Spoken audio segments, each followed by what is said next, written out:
안녕하십니까, 문툴란TV입니다.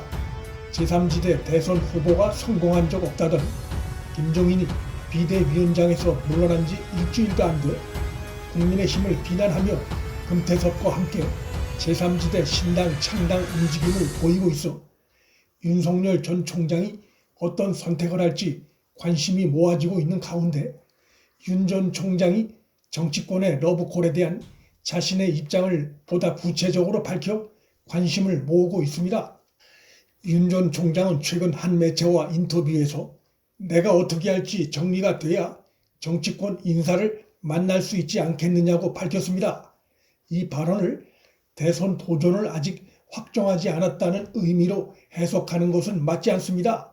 차기 대선 관련한 윤 전 총장의 의지는 확고합니다. 그가 퇴임 후 국가 사회 주요 현안에 대해 공부하고 있는 것은 그의 강력한 대선 도전 의지를 보여주는 것입니다. 윤 전 총장의 이 발언은 범야권에서 나타나고 있는 소위 윤석열 모셔가기 쟁탈전에 대한 곤혹스러운 입장을 나타낸 것으로 보입니다. 김종인이나 금태섭 혹은 안철수나 국민의힘 측에서 접촉을 시도해 오고 있지만 모두 거절하고 있는 것으로 보입니다.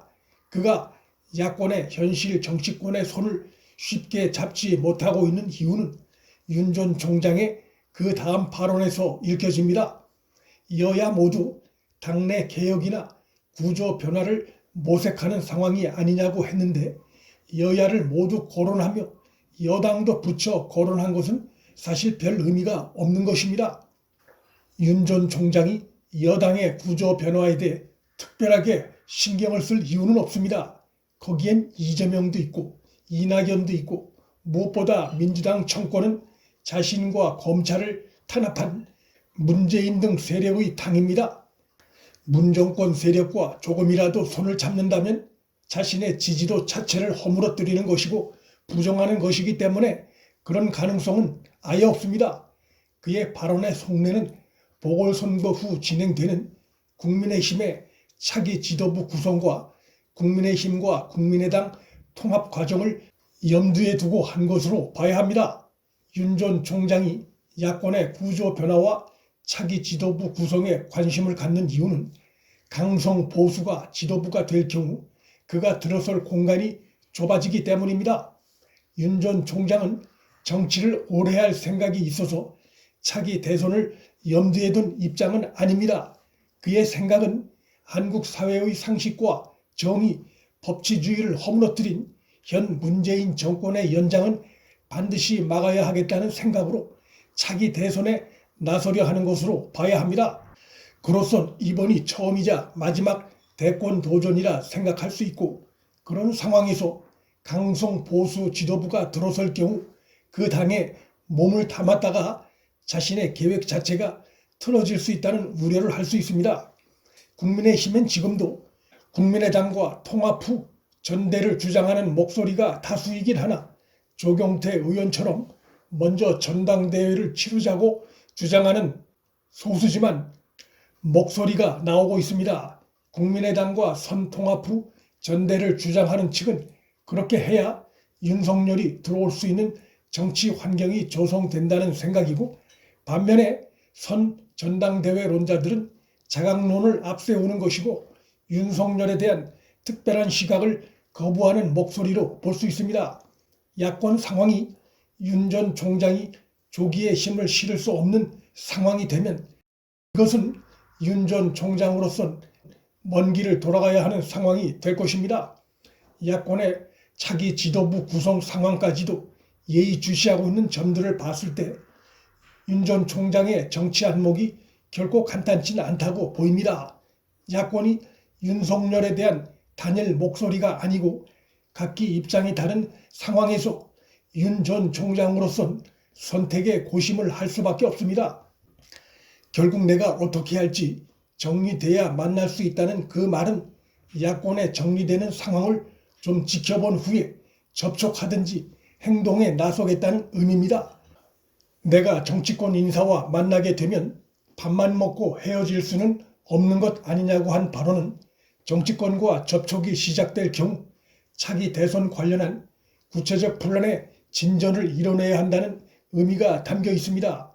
문정권 심판을 위한 강력한 대권 도전 의지가 읽히는 대목이기도 합니다. 현재 민주당 상황을 보면 차기 지도부는 강성 친문 지도부가 들어설 가능성이 매우 높습니다.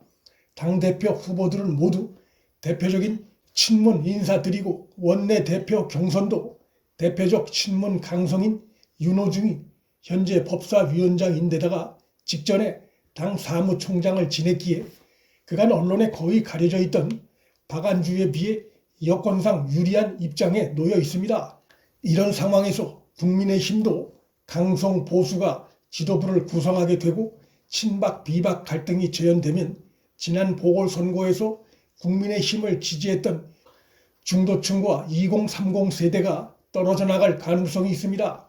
이 경우 윤 전 총장이 제3지대 신당 후보로 출마해 제1야당 후보와 단일화하거나 지난 대선처럼 다자구도가 형성되는 상황이 발생할 우려도 있습니다. 현재의 정치 지형상 여든 야든 어느 쪽도 다자구도에서 상대편과 대선에서 맞서 승리할 여건이 아닙니다.